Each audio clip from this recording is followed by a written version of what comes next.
So I hope I'm audible and visible to everyone. I think we lost you, but I think you're back.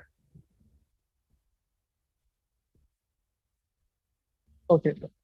Okay. Apologies for that. Yeah. So Rhetorica organizes various discourse and discussion sessions with eminent personalities from different fields. Right. And our aim is to involve in such a discourse and discussion which actually triggers our mind, which actually leads to a more intellectual discourse where people question things which they would miss.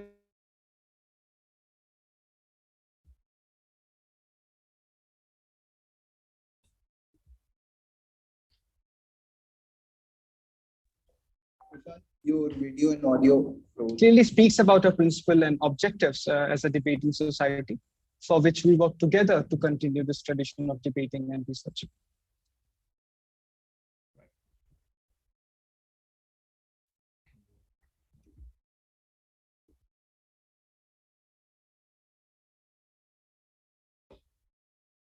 There is a slight network problem, I guess, Sushant. Am I audible to you?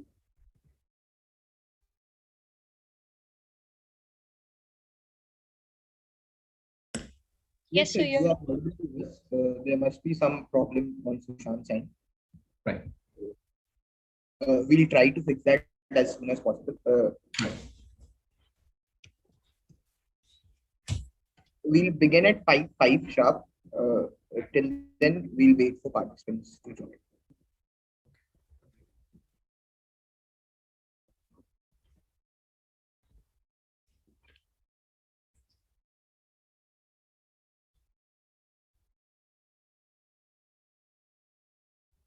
You are also an organizer, Ayush? Yes, I am secretary of Rhetorica, the debating society. So is Sushant. And we have been operating like this for the past 2 years, which Sushant has already told you. We might have seen a big shift in platform from offline to online post COVID and everything that has happened in the past 1.5 year. So yeah, we have organized many webinars in the past as well. Our last webinar, we had the former Deputy Governor of RBI, Dr. Viral B. Acharya with us, right? Which happened on 1st of November 2020. And we have been conducting such events. We at Rhetorica believe that where discourse is confined to tea stalls and all the other places, the classroom and the formal places is where discourse should be really happening. The newsroom debates are really below standard, which we already see. So yeah, so this is our attempt, this is our bid to make debate and discourse happening all around. So now we'll begin. I'll give the mic to Akriti. Welcome, sir, once again, and thanks for joining us.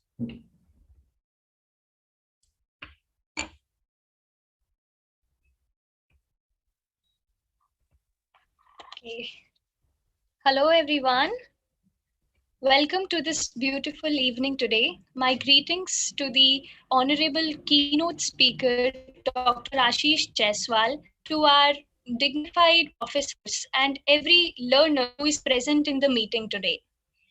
Today, we are here to open our envelopes of mind and get enclosed to a far more horizons of mind where we are going to understand how to not be specialist in just one field, but to be specialist in more than one field and perhaps in many fields or all the fields that we can explore.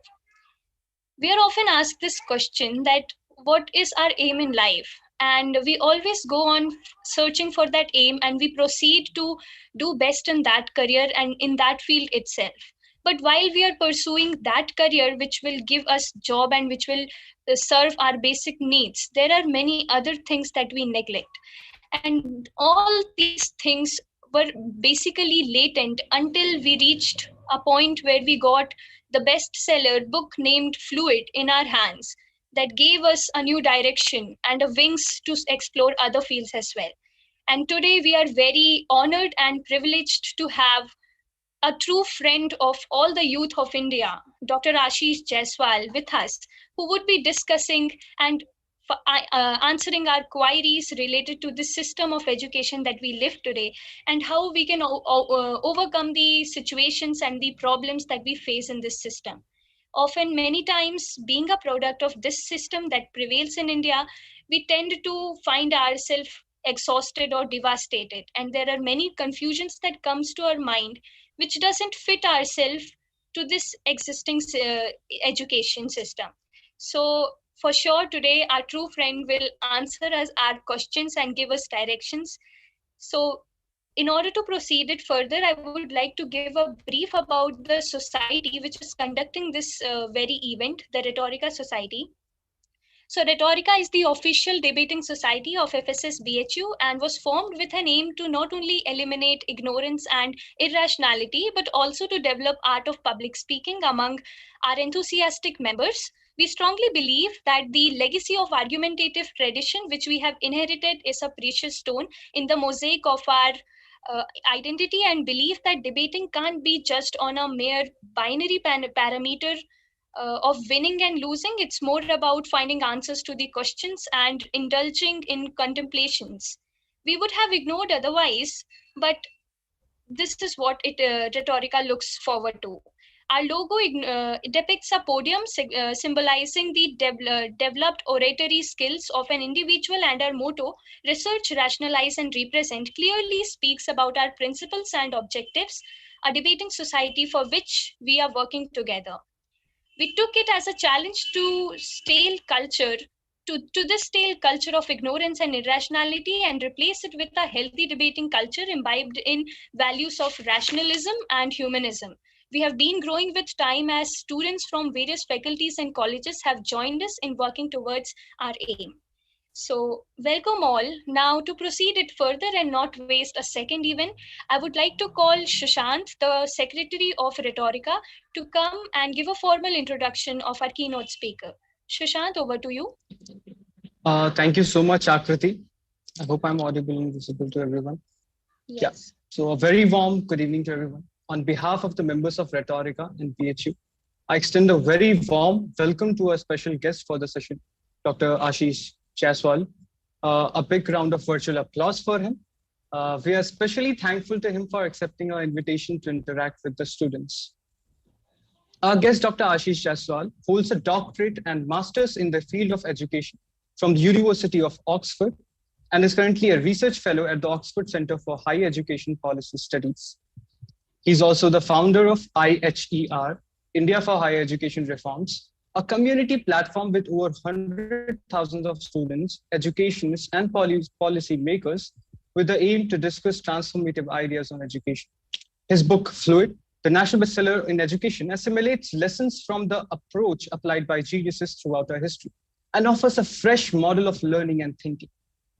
His last book, How to Reform a Business School, includes an on-campus multi-year case study of how Yale transformed its business school. His debut book, True Dummy, is an internationally acclaimed inspirational fiction. He also advises schools, colleges, universities around the world on innovative curriculum and pedagogy. Today, we have him with us for the interaction session on the topic Fluidity of Mind, challenging Indian pedagogy of creating specialists. And we welcome him once again. Thank you so much, sir, for joining us. Now, Akriti will proceed with Colgate. Thank you, Shushant. I'm just waiting for the convener ma'am to come and show some light and start this discussion. Is she here or?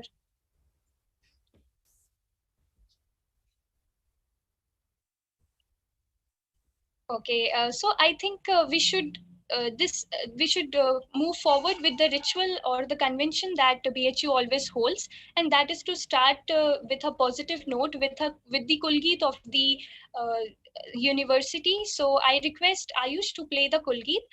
This Kulgeet is just like national anthem, and we do not appraise it after it is completed. So I request all the learners to respect it as a national anthem is respected, and to not appraise it as the best as in need appraisal.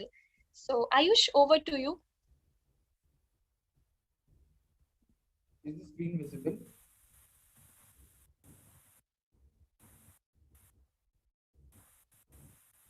Is it visible? Hello. Yeah, the screen is visible.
Ashish sir, now directly coming to the question, I would like to start by asking you that, so the system of education in India has been inherited from the colonial legacies. So today we find that the creativity in a system is very much restricted, and many a times many students found that they are not getting fit into the system, in which I am also the one. So, but I was always told that I don't have that aptitude to question the system, but the system is right, I am wrong. But today this pedagogy is getting challenged. So what is your take in this? Right. Thank you, Akriti. Thank you, everyone. That was a lovely song, and I thank everyone to join. It takes a lot of effort to attend any webinar because it can be exhaustive. And as Sushant and Ayush were mentioning, that TV debates, as we see them, most often the level of discourse that is prevalent in India right now is very boring and very offensive, very violent, and not much comes out of any such sort of discussion. So I think before I answer your question, I guess one of the simpler tips for public speaking is just to be mindful of the fact that there are people around who are spending their precious time, and they have sensitivities as you have. And I think if you are aware of the other person's soul, whosoever is listening to you, I guess that's the first step in any public speaking, where when you are absolutely attentive and aware of the presence of a soul. Like, for example, there are right now 116 souls here. And if whenever we are speaking, we are aware of their presence and their preciousness, I think that's the first step. Now, educational system, Indian education system is a very broad topic. And I think my understanding of education is that you take, probably with any sadhana, it would take years and years and years, or probably lifelong, to devote to understand what went wrong or what went right. Unfortunately, not very many people look at education in that sense, with that intention. And what happens is that people who are in the university, in schools, they are forced to, because everything is going at a very fast forward pace, and we just have to kind of walk on it, because our faculties are not that alert or aware or evolved at that time. And we somehow succumb to the pressure or a formula, and we realize that, okay, maybe perhaps somebody is coming first or second or third in a class, he must or she must be doing right. And then obviously teachers are under pressure, colleges, they want them to have better results, and eventually every one of us get dragged in this sort of a magnitude of force towards something. When we come out of the university, we suddenly find ourselves at a loss. And then you enter into this space where nobody's discussing about our problems, and everybody's trying to kind of give us this cacophony, or this loud, shrill backdrop, where we are on our own to find our jobs or entrepreneurship, or sort of our own livelihood through entrepreneurship. And somehow then we struggle and then try to gather ourselves up. And those who have cleared competitive exams, again, we see that what happens in the end, the complacency that sets in, and then eventually whether that gets translated into improving Indian system or not is a separate matter. But what happens to people who want to rebel and are free-spirited, want to enjoy life, and also, learn?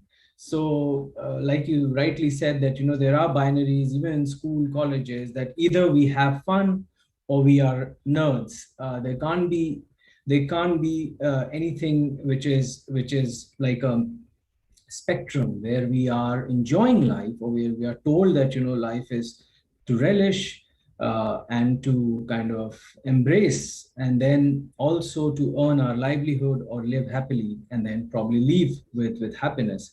So I think that, educational inputs outside the universities or schools, what we get from the society, from our surroundings, is very painful, and it's kind of pushing us into the direction where we also become very competitive, very hostile, and then we eventually are left with no choice but to treat it as a rat race, or like, why should I compromise if nobody else is compromising? So the degradation in any professional sphere which we see, whether it is media, if a journalist want to stay quiet, nice, and also still remain at the helm of affairs, he has to, or she has to, be very, very focused on excellence, and even like,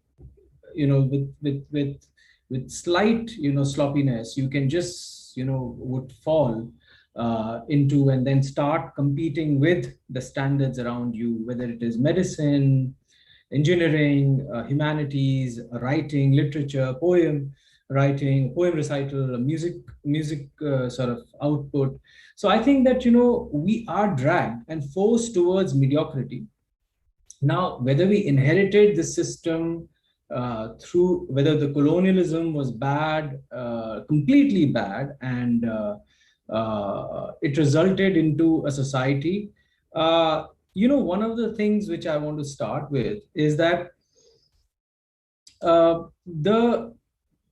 anything which stems from the womb of Gyan, or we say facts, or we say rationality, or we say where we are able to be very open towards any piece of knowledge which is coming towards us and is challenging us, no matter it is shaking me or it is disturbing me. But if I'm able to handle it, then I can start moving on the path of knowledge, eventually leading to me getting success in the society. So what happens is that whenever we hear these notions about that somebody is responsible, we have to go like slightly deeper into those questions. So I think that whether we do research, or whether we are picking up any livelihood activity, I think we should go deeper and deeper. And I think today the problem with us as student or as system is that we are not encouraged to go right into the midst of what can evolve us. And we do feel that probably clearing a competitive exam or following one micro path can eventually lead us to money, power, fame, or we will rise. But is it happening? And what prevents us from an ordinary IITian to a Sundar Pichai kind of a growth? I think that is something which we all should be aware of, and eventually also keep answering the value questions and not create heroes. So I think that, probably that's how I can answer that. There's a lot of things going on, and I think that is a lifelong exercise to comment on education of India. I mean, I don't know whether I answered the question, but these were my introductory thoughts. Yes, sir. Yes, sir. Yeah, So sure. there have been various questions regarding the fluidity that people have asked. That if we spent our time being fluid, exploring all kind of different subjects, then what about the time that we have wasted in the subject? Yeah. So even see, for example, we have to also understand that why we walk on the path of education, right? Why do we eventually want to learn? Why can't we now? People tell us all sorts of things that you are being given tips on how to improve your well-being. You are given now tips on Instagram Reels. Why do we need to read? Why can't I have shortcuts? So all sorts of questions keep emerging, and they should emerge, and you should be able to answer them. That, why do I need to read 100 books to eventually plan a city? Let's assume. And what if we slightly, take our time and reflect on that? If my purpose in life is to excel and reach those heights where my contribution to the society is supreme, or at least is significant, then I have to look at, what all has been contributed. Like, who are the people who have given us drugs, inventions, a society where, everyone is equal, or at least a society which is trying where everyone is equal. So the more you will get into, understanding that what kind of mind rises above everything and gives something to the society which is all encompassing. That is the final zenith of education, perhaps, that, that's the topmost aim. And from there, you can settle for anything on the ladder. That, okay, fine, I did try, but that is the Virat root. That is the root. That is your aim, that, you blossom like a flower. And that is the purpose of education. So if you are, even if you are trying to be, in any field, you will realize that pick up any one name in that particular field, you will realize that in their journey, it is not a micro journey. It is not a journey which is self-serving. It is not a journey which is absolutely narrow to those tracks which are being told. It's a journey which cuts across disciplines. It may sound very counterintuitive, but that's what I'm saying, that don't trust me, but just pick up examples around the world of people and across history who have contributed things on which we stand on, like even to create a beautiful song like what we heard right now. You would require to understand the socio-cultural, political, economical, evolutionary progress of human civilization. You cannot just have a musical faculty and create such a beautiful piece. So now depends what you want. Like, that's the ultimate, that you want to contribute to the society. You want to see that, otherwise what's the point in getting educated? So if my aim is that, I just want to consume and exploit and have one-upmanship, or I want to just rise from my fellow, and that is what I have learned. The more you will learn, the more you will understand, the more you will reflect, or the more you will grow. You may not understand at this age, but at 30, 40, 50, 60, 70, there will be questions. You cannot hide those questions, which will come and force you to open your eyes, and you will have to answer them. There is no denial, or there is no escape from these questions. And then you may feel a little awkward that, what I did on this planet Earth. And if you can get away with that question and answer that, okay, I just did not look at anything else, but, this is what I looked at, and I had my own growth, then it's fine. But I think it doesn't happen with most of the people. So most of educationists, if you look at their work, right from the time of Plato to the time of the current, people who are contributing, even including from Plato to Harari, or Krishnamurti, or, Leonardo in the middle, and even Indian, many scientific and rational brains, you will see that they are trying to reach to a sophisticated understanding of human life, and that cannot happen unless we understand what's going on around it. So if I have to, let's say, plan a city, what I said, that I need to understand, like I mentioned in Fluid, that Giddens, who gave us a plan, was not an urban planner, he was a sociologist. So, we are creating smart cities, and we are putting crores and crores and crores of rupees in it. So what a city means, does it only mean bricks and, mortar and steel? It doesn't. It needs, a place where we blossom. It gives us jobs, it gives us peace, it gives us happiness. it's equal. So there are a lot many factors which go on when we are looking at a particular specific idea. And then, in fluid, like the question was that, what happens when you waste time? So, what is wasting time in the end? So I think, I did not give fluid philosophy in isolation or as a motivational sort of pill that, I give you this pill and you just go back and then there is nothing. It's a very systematic understanding or examination of people who have contributed and reached heights.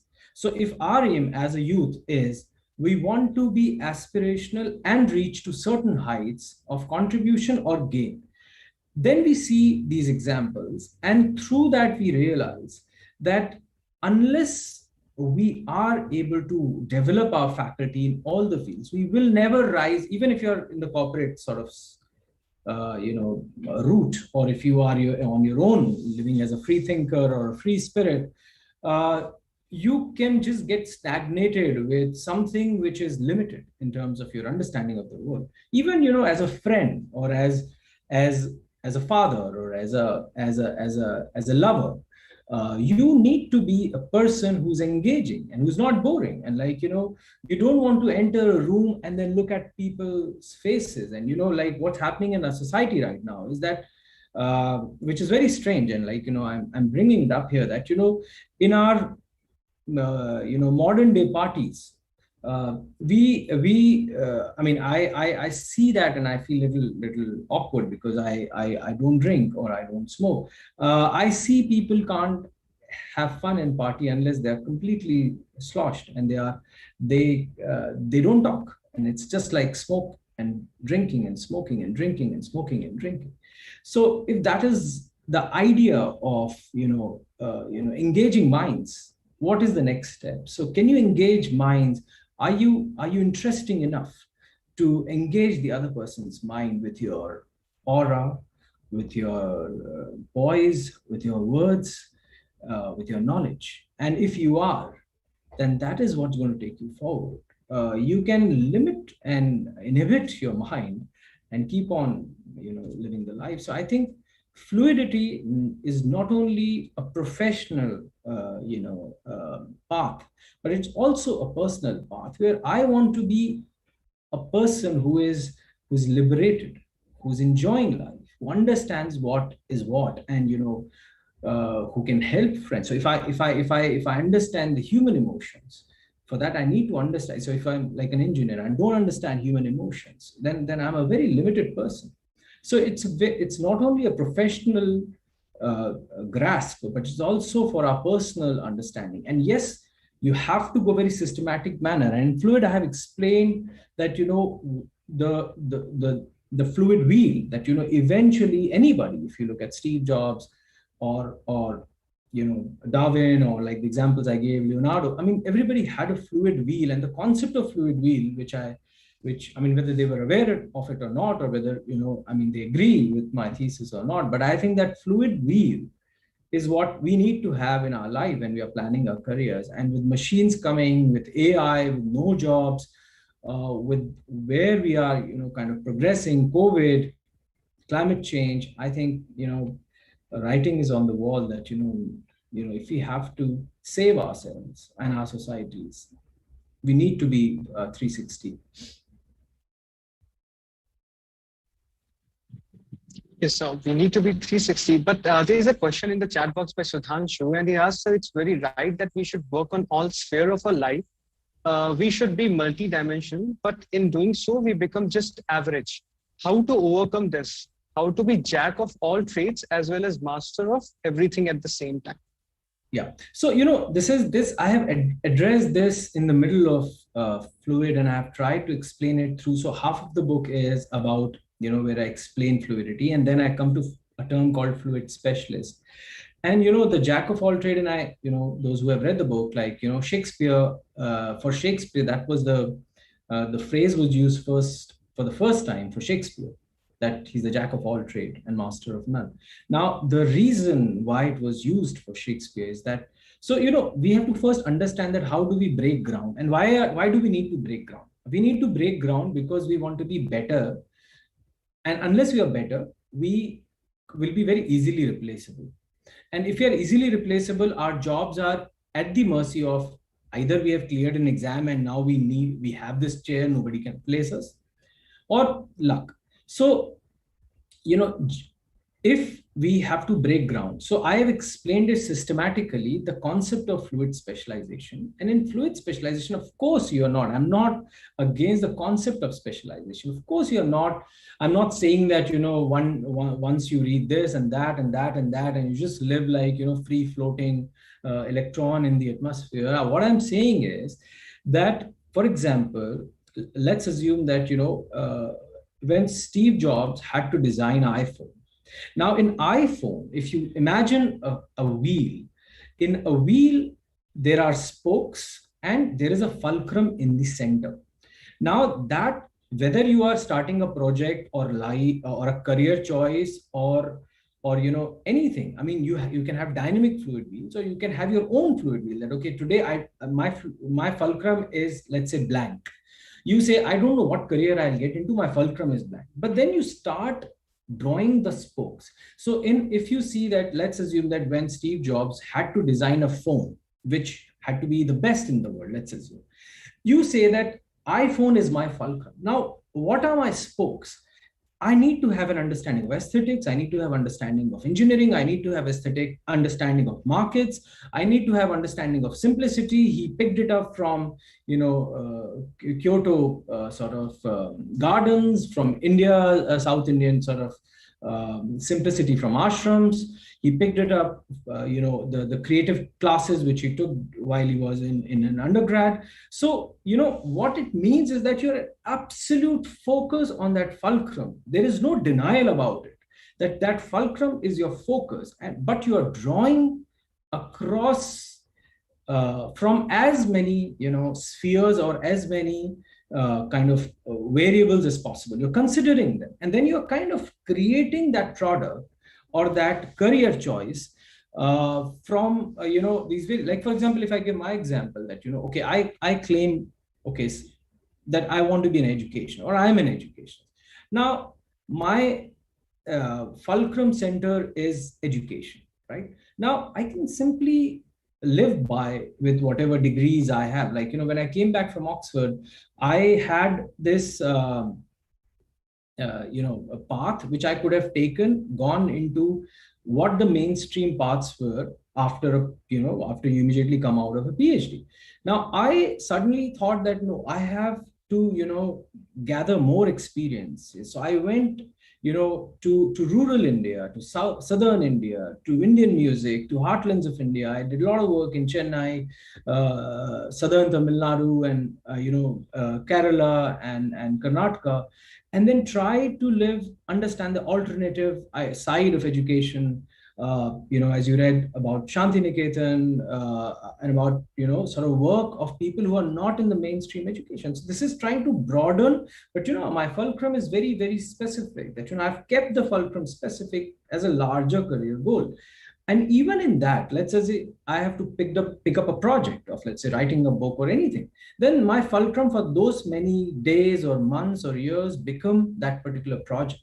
And then I open up as an individual and try to gather and doesn't become like, I don't become uncomfortable with any of the knowledge. I try to be enthusiastic about gathering and then trying to complete the equation and then move forward. Obviously, I'm not saying that you become perfect, but then you cannot. And then obviously, I have given examples of Nobel laureates also, and there's a chapter on Nobel laureates where people who are considered to be the most specialist, they have explained through their journey that how they draw or how their Nobel Prize winning invention was a result of them being multidimensional, but they remain focused in their particular field. So there's a very fine balance which one needs to understand.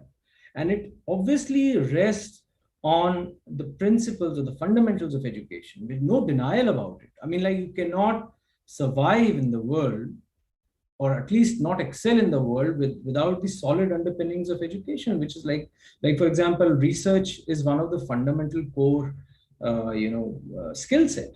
And if I say that, I'm a fluid person and I'm not a robust researcher in my fulcrum, then obviously you will fall short. So it's a fine balance. And I think it'll take, a lot of, reflections to understand what it is all about. So it is not telling you not to give up on specialization, but it is telling you how to be a fluid specialist. So there is a difference.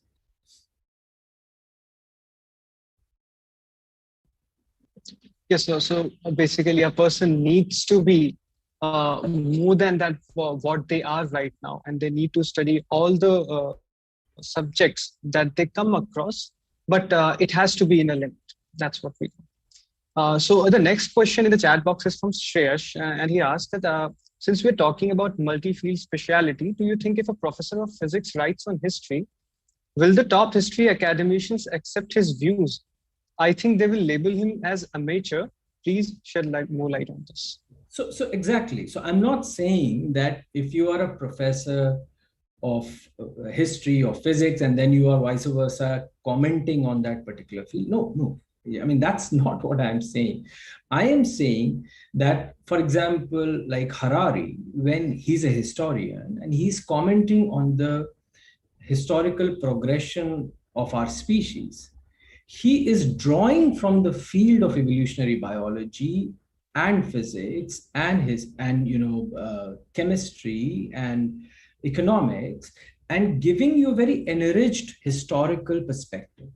So you can very well go ahead and be Leonardo also. So that's the upper limit of it, that you can defy through your capability and can write something in physics, being a historical professor of history. But what it is not about that you're a professor of history and then you just one day get up and you start commenting on physics. That's not what fluidity means. Fluidity means that you are a physicist who is not absolutely narrowed down right from your school days and being told to you that, okay, I need to clear physics, chemistry, maths. I don't need to understand. Why should I spend my time in understanding Indian culture, history, economics, capitalism, casteism, and parities, gaps, and, I'm just focused here. If your faculties are engaged with other streams and then you remain focused, there could be like a first barrier where you are expanding from one particular specific problem of physics in theoretical physics to practical physics. And then there is another layer where you jump the discipline and draw from there. And then you can even, jump on the scale of, transrenting into meta area. And then you can drag from there if the problem is becoming bigger. So I am saying that, it's an ability to cross boundaries and draw from there. It is not that you jump to that discipline unless you are exceptional and you want to contribute to that particular field. Like, for example, Leonardo jumped fields and also excelled to the extent that he was being called a polymath. And then he was like, okay, fine. I mean, he's an exceptional painter, and he is also an exceptional a planner. So I think that, or a weapon designer. So I think that, that depends on your capability. Here, what I'm saying is that within your field, for example, like, I think that let's take example of Silicon Valley or Elon Musk or people who are, dividing the world into STEM and not non-STEM. Now, the Silicon Valley, which is right now riding the technology way forward or giving sort of leading the world, and we are kind of preparing. So imagine that, everyone who's in school, college, want to kind of get into this through the idea that technology is what is driving us forward. So obviously I need to take subjects which is physics, chemistry, maths. I need to clear IIT. Then I need to sort of do a master's from the US and then probably join Silicon Valley, start an startup, and then take funding from it. So it's a very tech linear route. Now, that route has been followed, and what we see is a very tech skewed view of the world. Like, where if you go to Silicon Valley, you will see that, there is a skewed view. Why is a skewed view? Why there is a skewed view? Why we have everyone, or like, most of it, of the companies which have come to India, like, Twitter or Instagram or Facebook or all these companies. What is wrong with them? I mean, if you reflect, everything is wrong with them. Everything, like, not like, perhaps nothing is right with them. Nothing is right with them. And what is the reason for that? It's a tech skewed view. It's a clear cut result of something which you are only seeing from the perspective of tech. I mean, like, Mark Zuckerberg's perspective, I can say a name on, like, his hearings on tax evasions or privacies or snooping, or I mean wearing one gray t-shirt and then kind of doing all these sorts of things. What are we trying to kind of create? So I think that that is something which we need to understand, that if we are skewing the world through one perspective, and unfortunately that perspective is gaining or winning, then you are seeing the results at the end of the day. That when both of you mentioned about the media debates reducing to that level, why is that? Like, why it has reached, if we reflect that, we'll very easily understand that what is happening. So nobody has right now, at least if our standards are high, we have the audacity or the courage to question giants like Google and Instagram or Facebook or Twitter. But if we have no understanding, we would aspire to work for them and not question them. So there is a difference, right? So today we are being encouraged to work for them, that, okay, I'll have a job and I'll work for this company, go to Silicon Valley, and then this is my dream. And what I'm saying is that if you will open up your mind, if you'll be fluid, you will realize that you will start questioning them, and then you will be able to create your own enterprise or your own path and be very happy and confident about it. So that confidence is what is the fundamental of education, that you should be confident of your own assertion or your own self, which, like, if your value system tells you that this is wrong, but your education is telling you, no, this is not, I'm not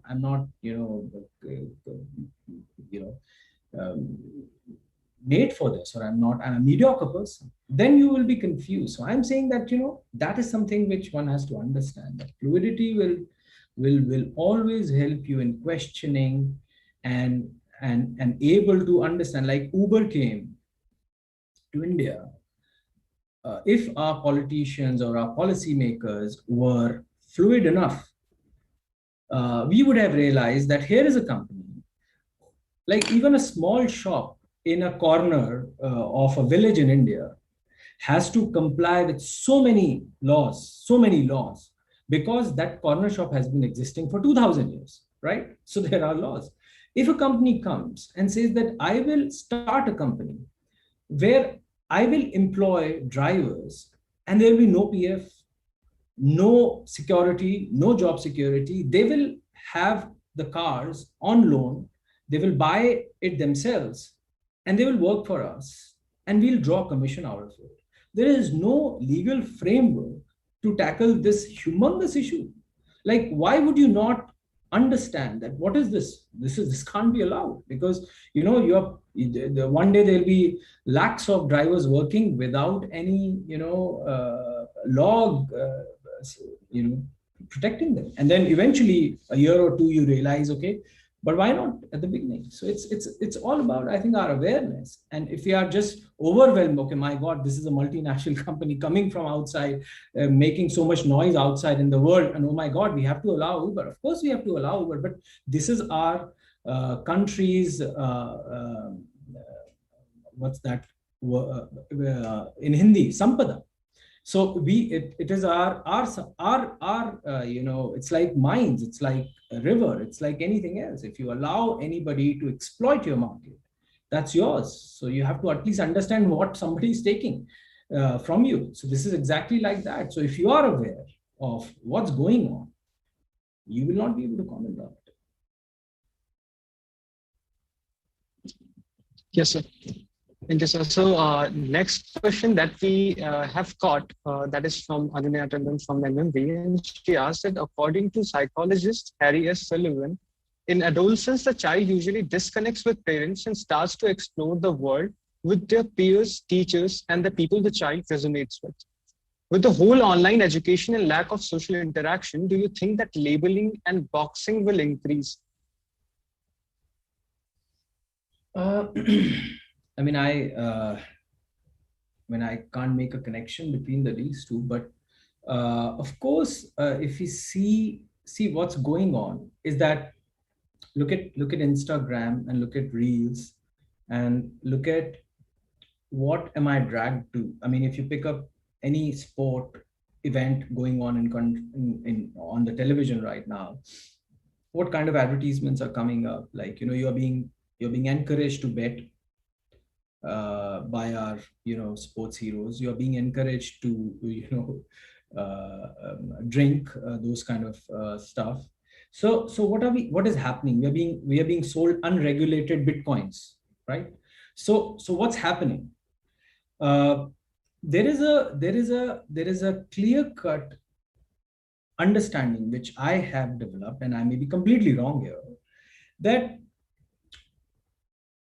there is a great paradox in outcome of education and what education is actually intending in the books. It's completely a great lie.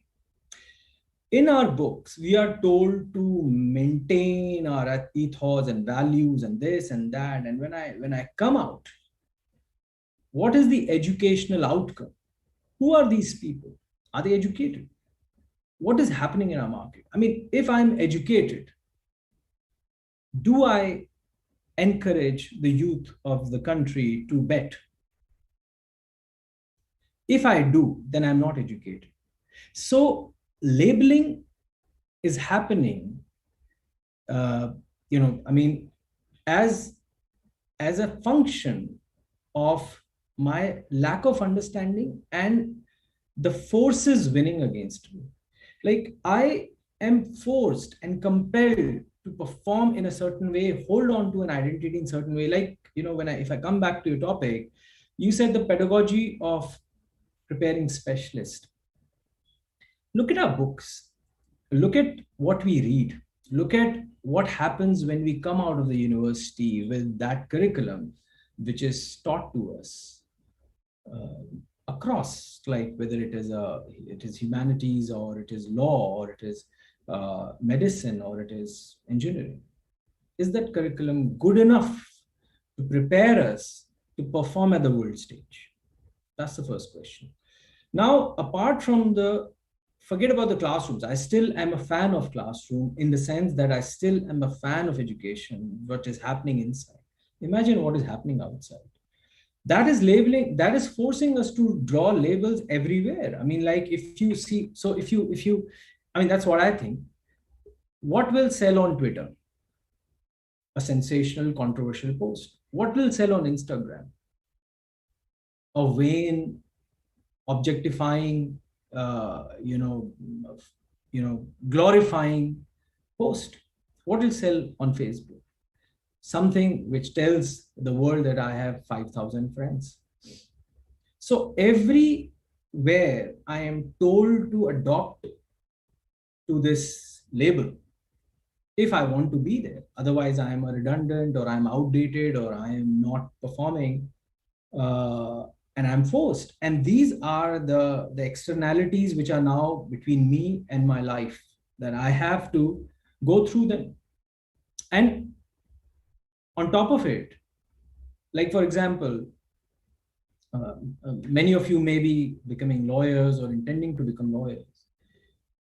See, I'm not against progress, but what do you want to achieve in the name of progress? Like, OTT, Netflix, okay, fine. I mean, like, you can go ahead and create standards and frameworks. But my problem is that education has taught me that unless the standards are set, I can break and push the boundaries to the final limit unless the law comes and catches me.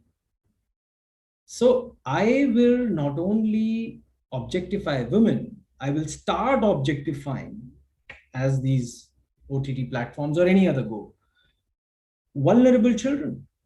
And who's watching? I don't know. Who's watching? Who's watching these performers or these content makers? Where are the frameworks? Where is the policy? Where are the laws? And everybody is neutralizing it, normalizing it, and saying, well, this is the new world and I have to live in it. So you're normalizing unemployment, you're normalizing violence, and that violence is turning into riots in the society.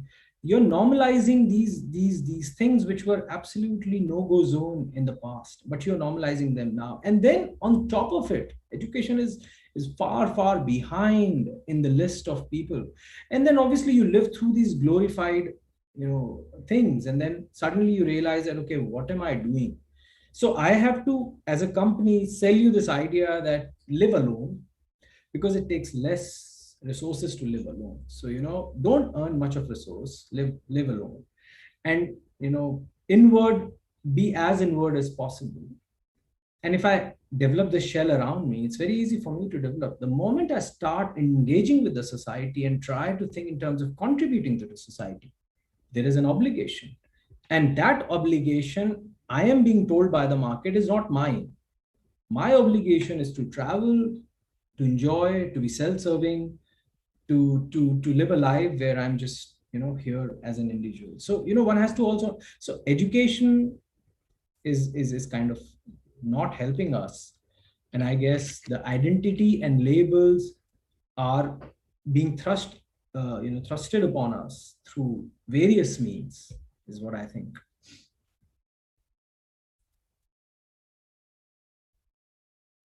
Thank you, sir, for those insights.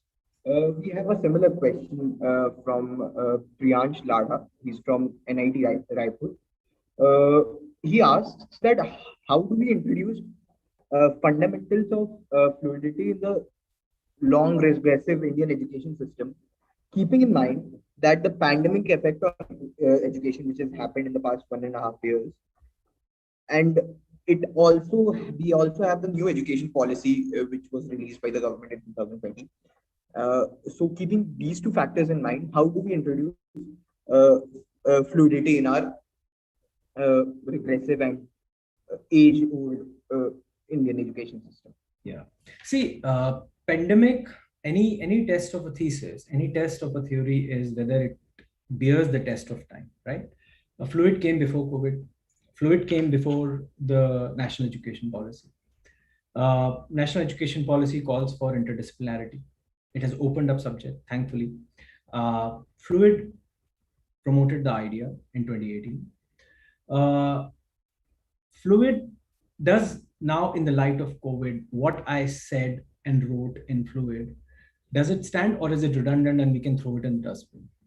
That is the test. And I should be open for the test. I should be open. Anybody who wants to learn should be open to a test that it's not my product anymore. It isn't, I mean, I created, there's a possibility that 5 years down the line, I can reject my own theory and say that, no, this was not right. I mean, it is gone. It is redundant in time with times. So today I reflected that in the light of COVID, what I said in Fluid, is it holding its ground or not? So I think that even more so during COVID time, there is a stark realization of why we need to embrace fluidity. Now look at, so, you imagine if you had a startup, you were running a startup in a setup which was following the mainstream, and you did not keep your mind open on what are the ethos beyond the mainstream. So for example, nobody forced me to take on the path of spending my days in a rural setup in India. Nobody forced me. I could have been very well sitting somewhere doing something in mainstream, and suddenly I would have had this shock of my life that, oh, hang on, like, what's happening? But when you are reflective, when you understand, when you're forward looking, when you're thinking in the future, you realize that this is not the life which everybody is telling me that this is a life, but this is not a life. So I need to find my own rules. So fluidity gives you an opportunity to dabble those questions, which can hit you very hard when such times come.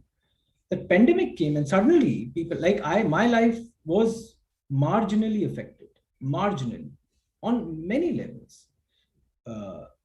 A life which, I mean, like, I sit here and I reflected, I thought, I meditate, and I, produce my work, realizing that, I don't want to follow a path which is redundant per se. I mean, I don't need a pandemic to tell me whether it is redundant or not. So if you look at people who have evolved thinking, they push these ideas which are not subject to a pandemic coming and telling us that, oh my God, now what we do? We now need to, now pandemic has told us that what happened to our medical system, like, how have our medical, infrastructure coped up with COVID? What about our inventive, setup, infrastructure? What about our research output? Our well-being, our children how about their mental well-being, the competitions being pushed forward? If you see all that, you realize that we had ample of time to prepare for that. And I mean, ample of time. If you are good enough to understand that, okay, this is what's happening, you may have prepared yourself little well. But obviously, okay, fine. I mean, like, we were pushed to the corner. And right now, I say that perhaps there is no going back. Perhaps COVID is here to impact our life forever. Or if not COVID, then the climate change will come up. So we need to understand where the world is dragging us to. We can play a very, simpler role in the world where we are like subject to, at the mercy of the world. Or we can start thinking that, okay, hang on, am I able to embrace bear the shock of what's going to come in my way? So, in my own little world, I should start getting independent of the system in my mind, in my aspirations, in my connections, independent of that, the shock is less.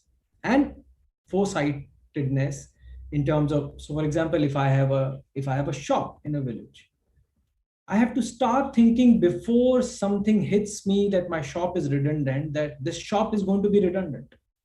This is something which is required. And that is the requirement of education, that we are somehow prepared for it.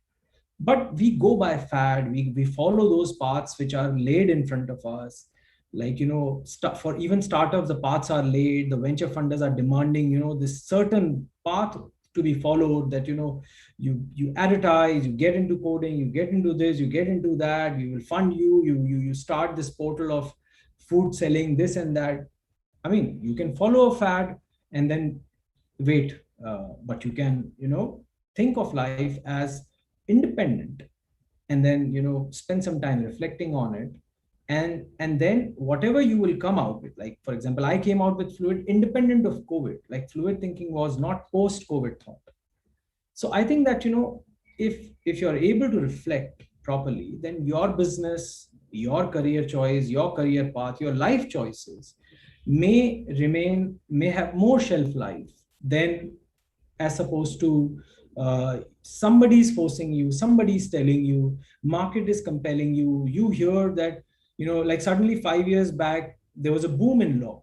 Why the boom came? We need to understand that, why the boom came in law. Why, students were forced to go into a path which was sudden, I mean, was law not there before. So we also need to understand market forces, that, what is forcing us into that direction, and the role of government and policymakers and educationists is to ensure that these market forces are not playing with the vulnerable minds. So I think that in these times, we need to be independent in our mind, and everything has to be questioned and challenged. And we also have to be very self-inwardly thinking about what I eventually want from my life. I mean, like, in terms of happiness or peace or, growth or, aspirations. So I think if one hasn't started that exercise, one needs to start early.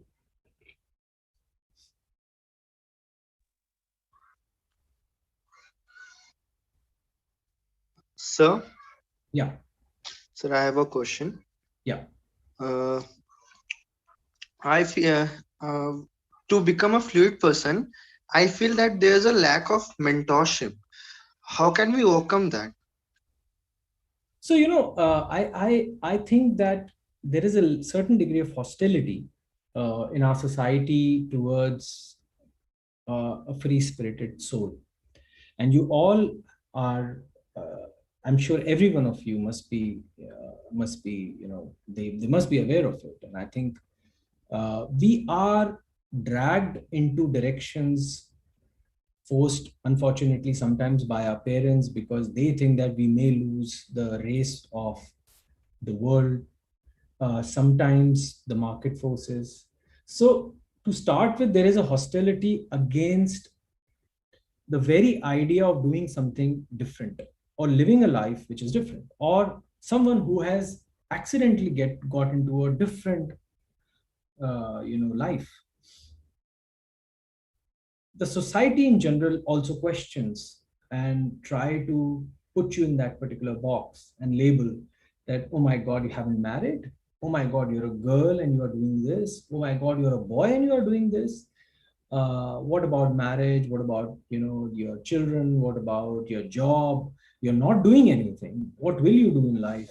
What will you become when you will grow, when you will be an adult? Or, oh my God, you have failed in your venture. Oh, are you spending your time near a river, watching river for 2 days? Society is very hostile, and our souls are very soft. So mentorship, looking out for those ideas and indicators and pointers and people who softly introduce us to a life which can be full of failures, but it's a life. If they're okay with it, it's a very difficult choice. So what, in my experience, I found very few people who are open to that idea that a life is a life at the end of the day. It is just to be lived, and in the course, somebody can rise, somebody cannot rise, and somebody can just live. So we have to then almost give ourselves the role of that mentor to start with, and be very open to explore mentorship outside. But it eventually has to start from your inside. Like, you have to start talking to yourself, start meditating, art of reflection, asking yourself questions. I walk a lot, and most of my engagements with myself happen on hours and hours of walk. I walk, I keep walking in nature and keep asking myself. So you have to then come back. If somebody has humiliated you, somebody has questioned you, have to come back. Am I doing right? Am I doing wrong? So your mentorship eventually starts from yourself. And I think that one of the fundamentals of gyan or knowledge is ready to take the humiliation, which means that you should be ready to say that, okay, fine, I don't know this, then let me just start understanding this, and then I'm ready to walk on that trajectory. That okay, fine, I mean, today I don't know anything, but I'm open to walk on it, and I'll walk on it throughout my life. My education doesn't end with university doesn't give me much of it. So being ready to embrace that humiliation, that okay, fine, if you think that I don't know, it's fine. I mean, I don't have to pretend to know anything. I have to be genuine in my heart. And then perhaps be my own mentor, perhaps develop a thick skin, perhaps also explain people around us in softness that, maybe society should change, or you should change, or nothing else matters other than the blossoming of the soul at the end of the day. And the more you are in the company of people who love you, and you are in surroundings which reduce your, agitation. Like if you are in front of the television, you will be agitated because they want to show you the power of how to be alert. Like you have to be alert, and suddenly you are agitated and you are violent in your thoughts also. And then sometimes if you just cut across and sit in a beautiful setting under a tree, and then try to connect with nature, you will be calm. And that is a place where you can learn, and you can at least open your faculty. So I think that, being in such situations, being in such surroundings, like I spend a lot of time in Auroville, which is I don't know how many of you have heard of Auroville, but it's a beautiful place in southern India. So I draw my strength from things and objects and trees and beings, and mentorship from them. And then obviously you're open to learning from anybody.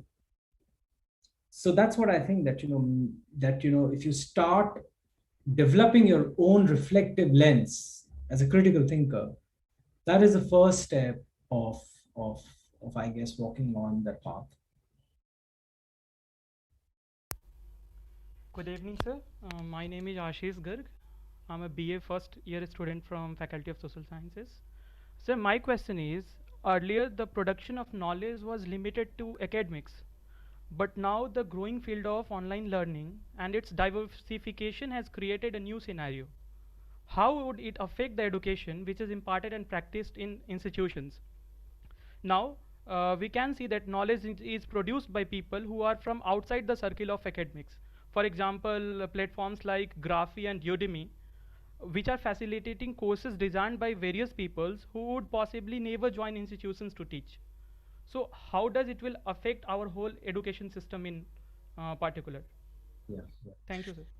See, very good question. And I think that we need to definitely understand the difference between what is online teaching, what is academia, and what is being taught within. So if or what is the germination of knowledge, where the knowledge eventually germinates from. So for example, if I think that online teaching and university, they stand opposite to each other, I think that there's slight misunderstanding there. The knowledge only generates within the realms of laboratory, whether it is mind, thought, or an actual laboratory.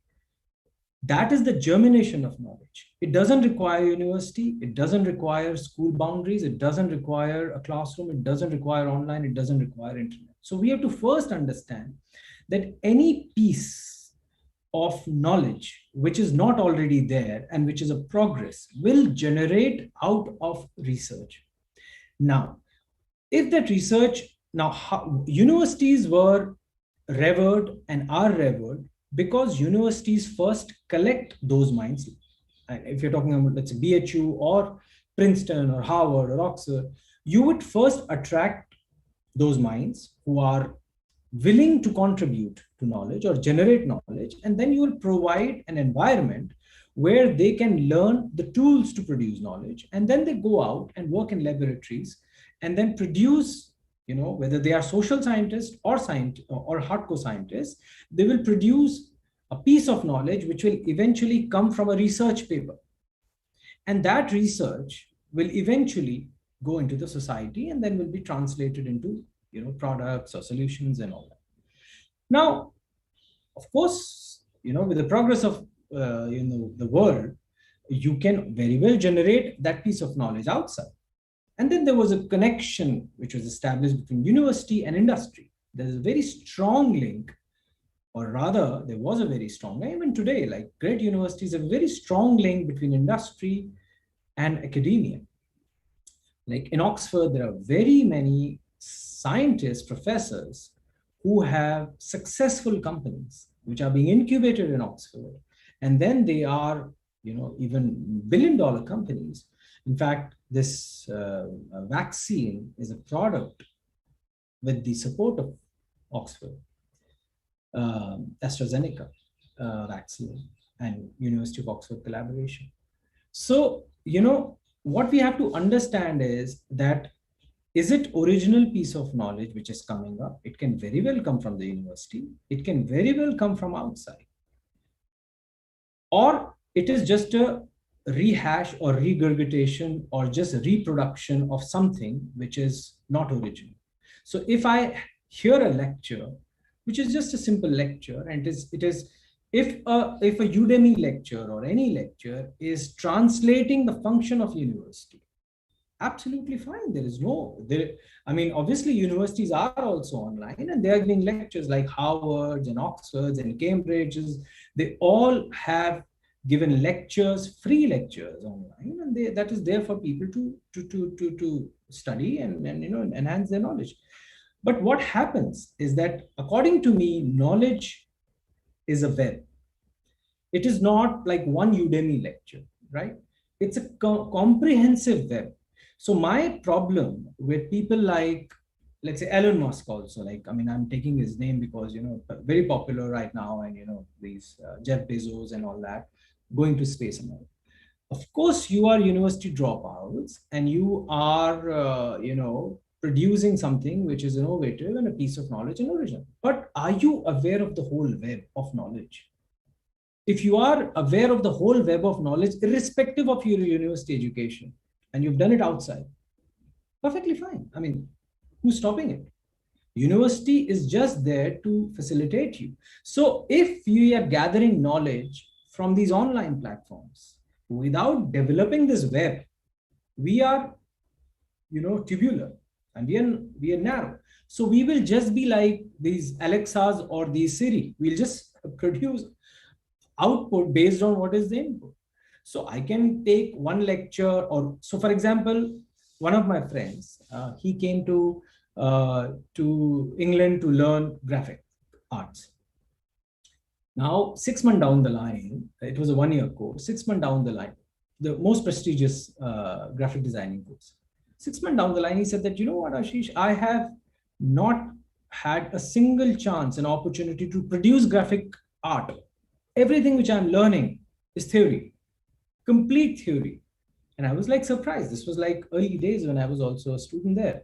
And I was like that sounds little, odd. In their whole course, the entire focus was completely different from a vocational 3-hour course which you do online in, preparing photoshopping or graphic designing.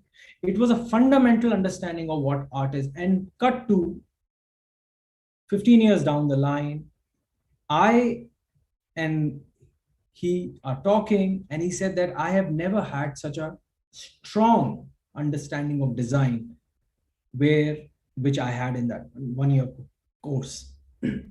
I am able to tackle any technological innovation and advancement of design because of that particular course, because it introduced me to the fundamentals of design. And if I learn something which is just a flash in the pan here, this can be replaceable by a machine.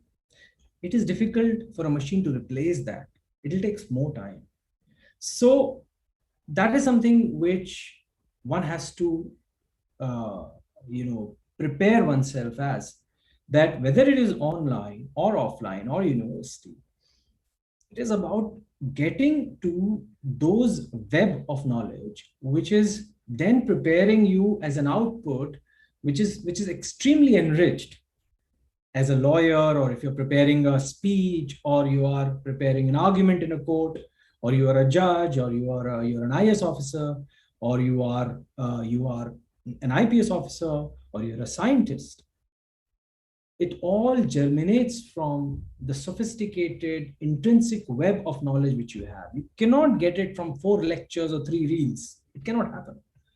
It will not happen. It will never happen. I mean, I'm not saying that just because I write books, but I'm saying that it cannot happen. I mean, you have to be sheer genius to learn everything from 4 lectures and 4 reels or 10 reels or 50 reels. You have to come back to the fundamentals. And I haven't seen platforms. There's a great opportunity there for anybody who wants to open that platforms which focuses on preparing you not to be redundant in the field, giving you those fundamental bits of it. If a platform is like that, that'll be great. And that's what I think, that you can be very well learning it from there, but this is what I feel, that intrinsic sophisticated web of knowledge which you will have to gather, getting into books, getting into minds of the theorists, preparing a theoretical framework, understanding the fundamentals of research, what is finding, what is invention, what is the world. And if you can do that from wherever you can do that, great.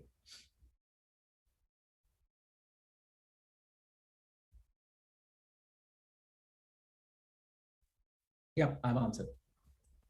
Hello. So can we have one more question, because we are running way behind time? Yeah. So I'll invite Priyansh with the final question. Priyansh, are you there? Yes, am I audible? Yes. Okay, so good evening, sir. My question to you is there any correlation between citizen science and fluidity? If yes, how far can citizen science be helpful? What do you mean by citizen science? Citizen science goes with public participation in non-professional works. No, if you define it, that public participation in non-professional work, what does that mean? Means amateur people doing particular works for like research and scientific works. Why not? See, the thing is that, if I think about it, people do have innate ability and intrinsic creativity, and people who haven't gone through the universities or not gone through the proper procedure of what research is all about. Like, for example, children before even they start, they have great creativity. And I think that sometimes education makes us blunt and put blinkers on and takes lot away also. And if your educational journey is not good, many of us may remain blunted. So I think that if you are asking me as a model of that, whether that goes hand in hand, anything which can take the which provides an ecosystem, learning ecosystem, where any amateur who is a spark can contribute, and they bring not like a science, not like a Hollywood thriller where all the scientists are sitting ducks and somebody comes from the absolute rural background and give them a formula to kind of how to prevent the asteroid hitting Earth. So that's possible, but I'm saying that if you involve people who have this innate ability to contribute, and if you encourage people to contribute to the society at large, I think it's absolutely fine. I think that it is great that people do bring a lot of, like, I'm amazed at whenever I travel, I'm amazed at the presence of rural wisdom. And it's beautiful that there is so much of wisdom in people who have not been to schools or colleges, and they have this understanding, and they have not been corrupted, if I can use that word, and they bring a lot of insight. And that's why, I learn a lot, and I'm open to learning from each and every individual. And this question of yours also forces me, or at least inspires me to think about it more. And I think probably it's not a bad idea. Thank you, sir. So all your teachings are surely going to help us, and we'll surely inculcate all of them. So the time is running up, so at last I would just like to call Ayush for vote of thanks. Ayush, over to you. Thank you, Akriti. Before that, can we please, as many as people who can turn your videos on, we'll have a photo. We'll have a screenshot essentially. So, as many as people who can turn your videos on, it would be really helpful.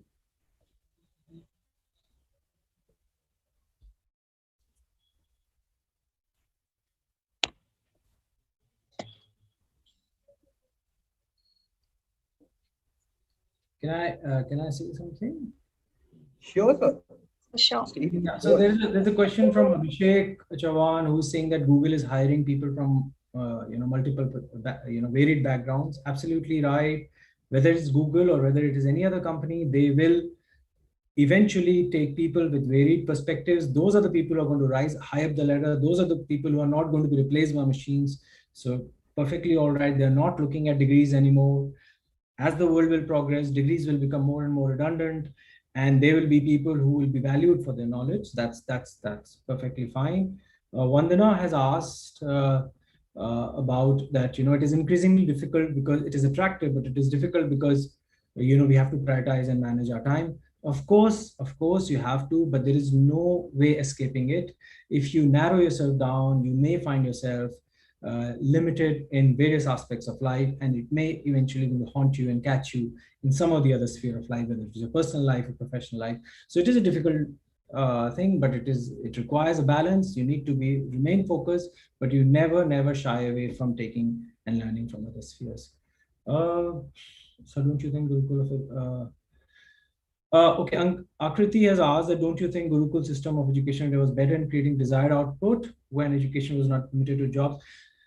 Okay, so there is a contrast of knowledge for its own end and vocational learning, where you learn without looking at the jobs. I'm a fan of that. I like that, but I cannot say that just in like one line. I need to kind of also give a context to it. That of course, if you're learning, if your education is towards understanding and not purely towards your vocational output, you may eventually have a better prospect at the output. So it's a great mystery, but if you learn to learn, you might have a better shot at a job. So I think you are right in that sense.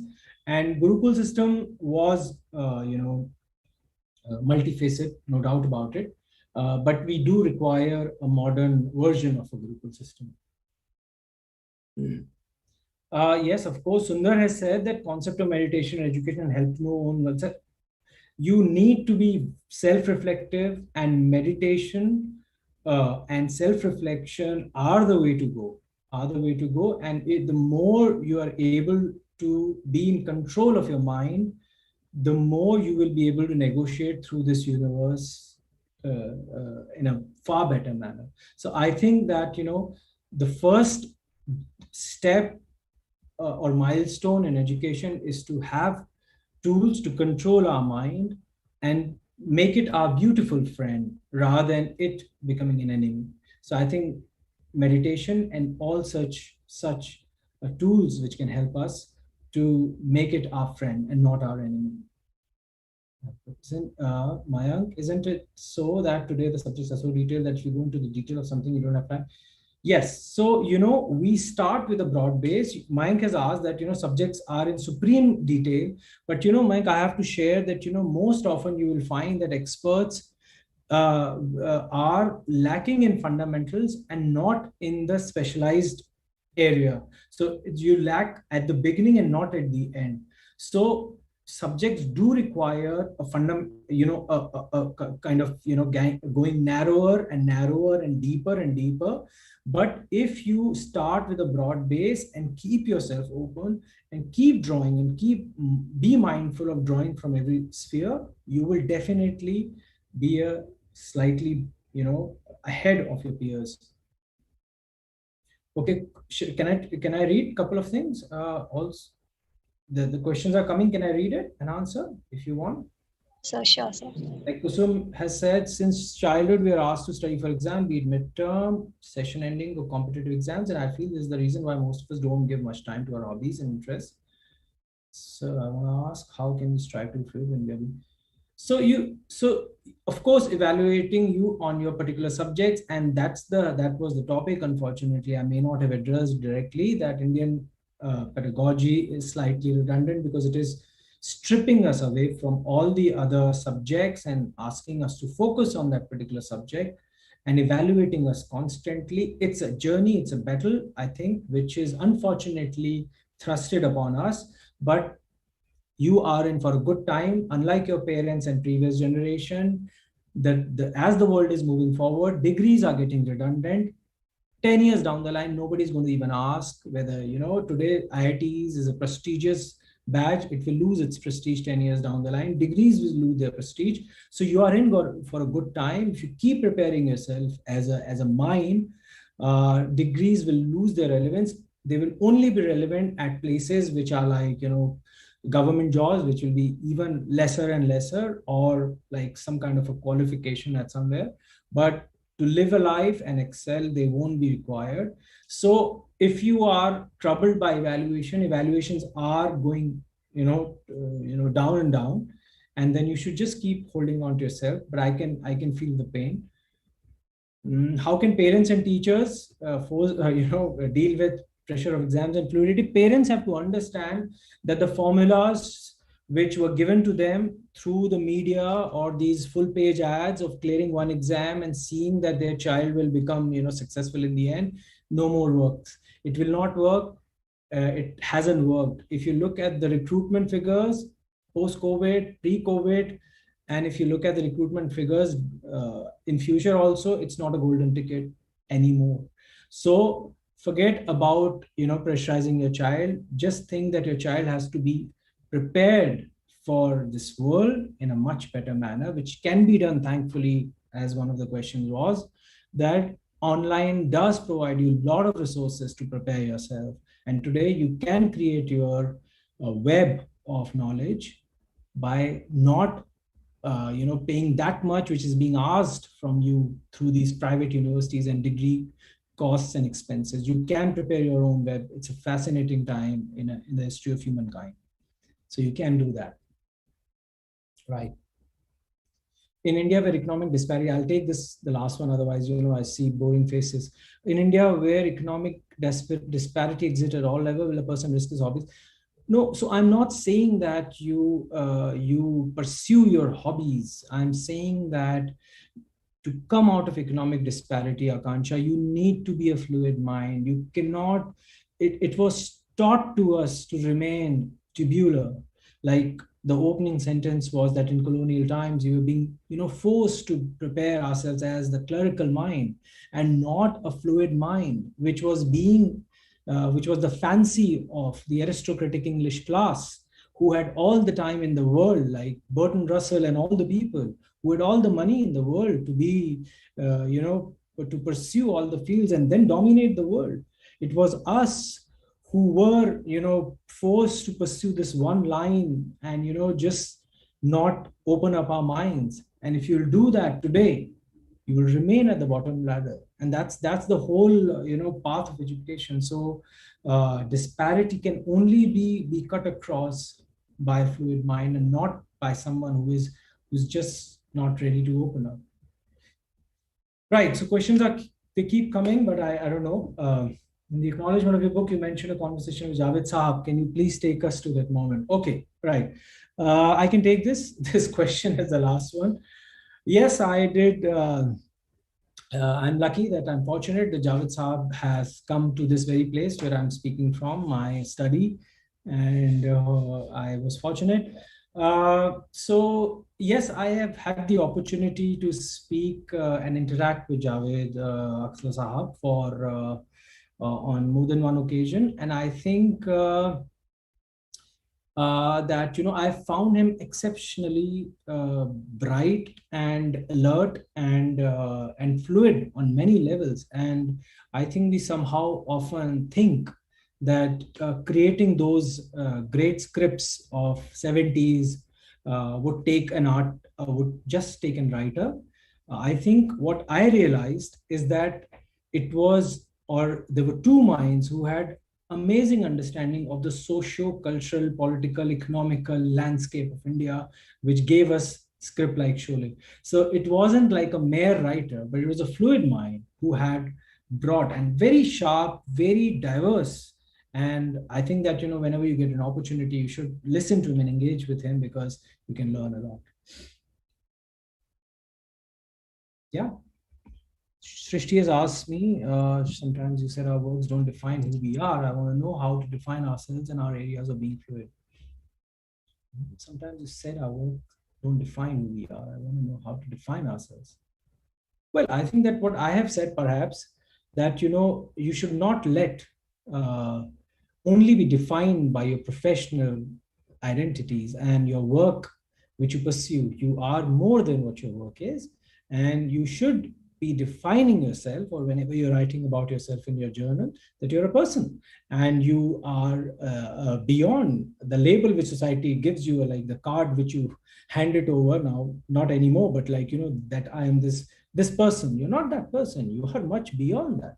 And you should always keep that in mind, that you are not limited by your professional identity. You're a father, you're a mother, you're an artist, you're a scientist, you're an entrepreneur, you're a person, you're a friend, you're a lover, you're many more things, and you are a contributor to society.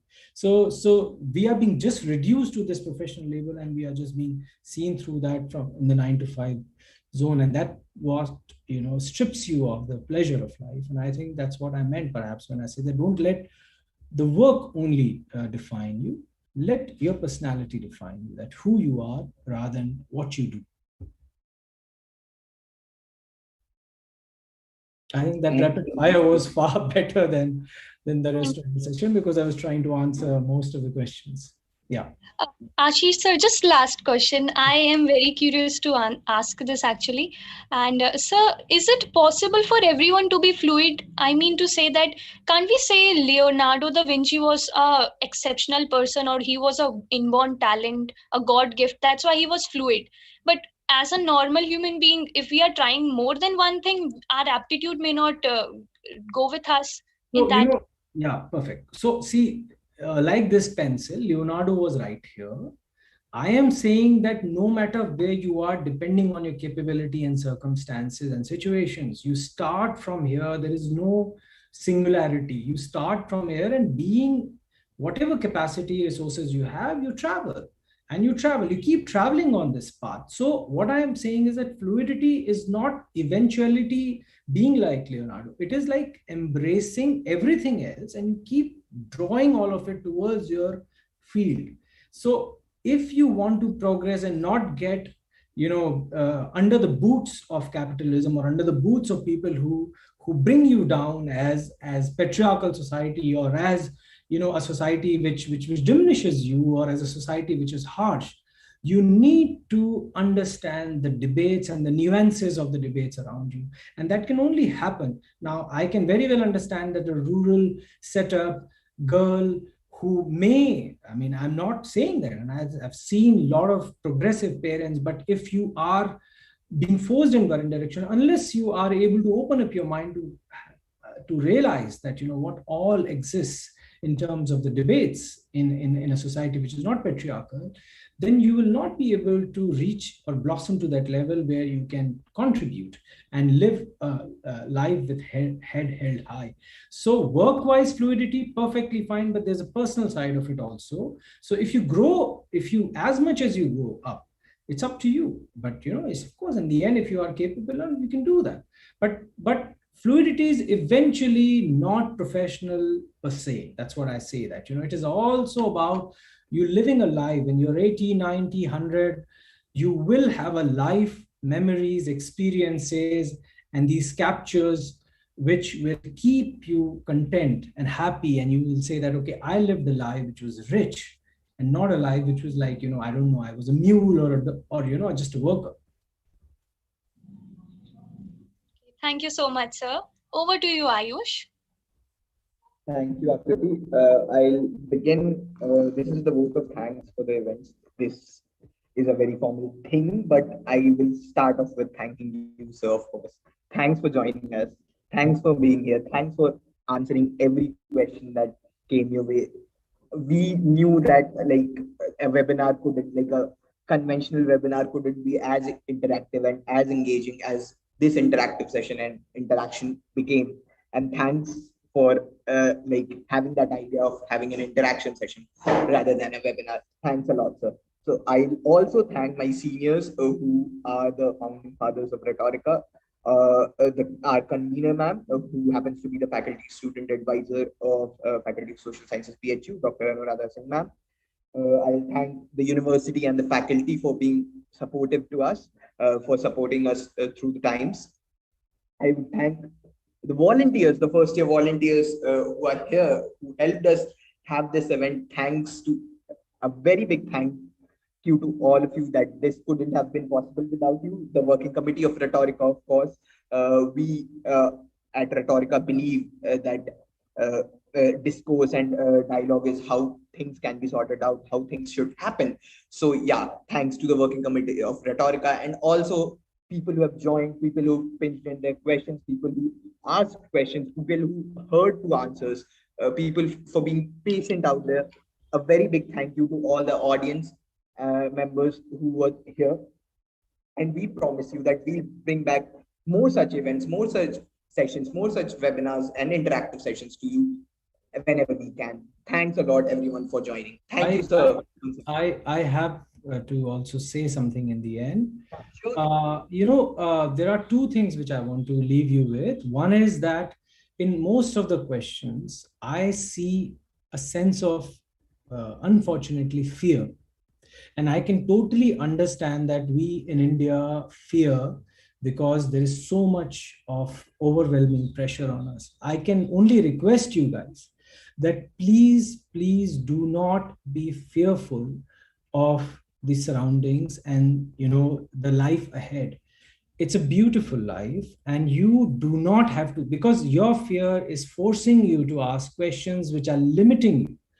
Nobody can take the beauty of life if you want to remain calm and happy and want to lead a life which is exploratory. So I can sense that there is an undercurrent of fear.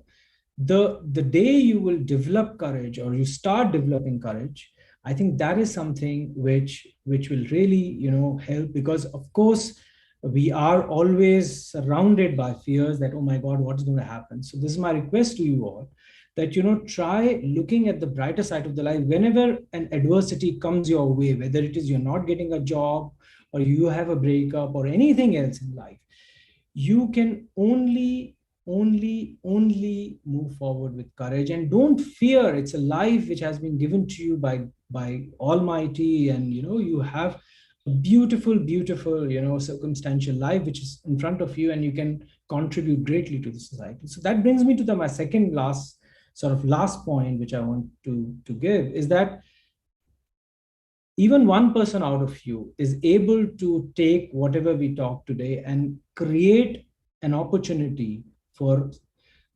India, where you are able to employ 50 people or give an idea which can change the fortune or future of thousands of people. This webinar will be worth it. So I think that, in whatever you do, in whatever pursuit, you do not fear. Do not say that you're looking for a job. Think that you can be that person. You may not know you can be that person who may create that job, who may create an opportunity, who may create that policy, who may create that change.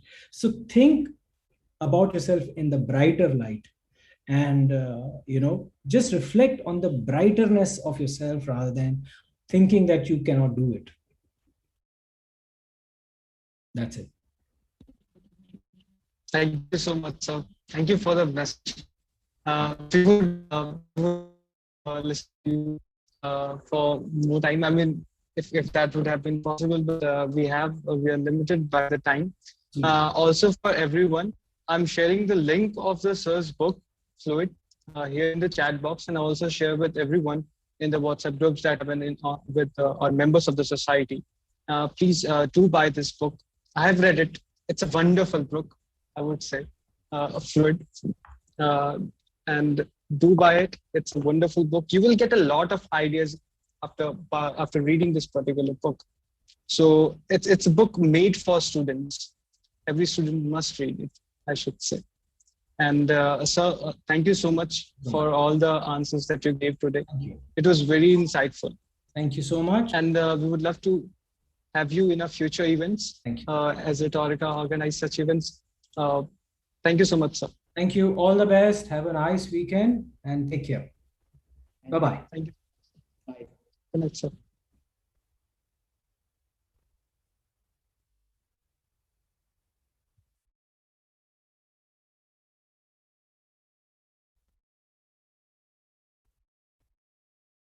Sushant, you're mute.